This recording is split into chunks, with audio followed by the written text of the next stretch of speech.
Nagnegatibo sa illegal na droga ang bus driver na sangkot sa karambola sa SC Tex noong May 1 na nakunan sa CCTV. Nakatutok si Katrina Son. Ito ang CCTV footage sa malagim na karambola ng 5 sasakyan sa SC Tex noong Huwebes. Makikitang nakahinto ang mga nakapilang sasakyan na papasok sa toll gate hanggang sa dumating ang Solid North bus at nabangga ang mga sasakyan sa harap nito. Napitpit ang 2 sasakyan sa pagitan ng bus at ng truck at nabangga din ng truck ang sasakyang nasa harap nito. 8 sa 10 nasawi sa disgrasya nakaburol sa Seventh-day Adventist Church sa Antipolo. Kanina, binisita sila ni Transportation Secretary Vince Dizon. Nag-provide tayo ng legal assistance din sa kanila. Nag-provide tayo ng private lawyer sa mga pamilya. There will be severe consequences dito sa nangyaring to.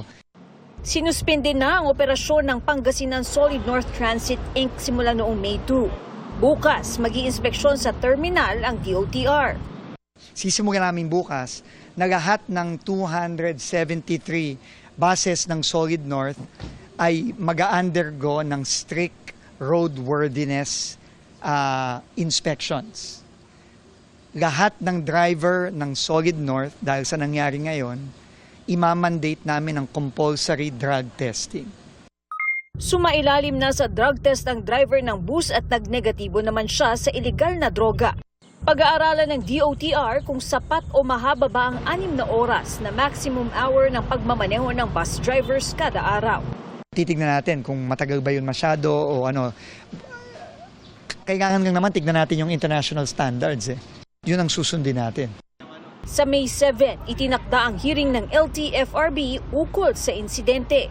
Para sa GMA Integrated News, Katrina Son, nakatutok 24 oras.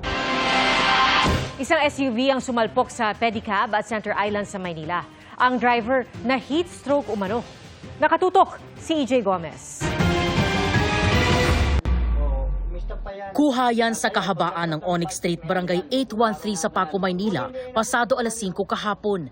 Isang puting SUV ang bumangga sa nasa harap nitong pedicab na siya namang nagpaikot-ikot. Dumire-diretso ang SUV saka tumama sa Center Island. Sa lakas ng impact, umatras ito at nabangga pa ang 2 nakapark na sasakyan.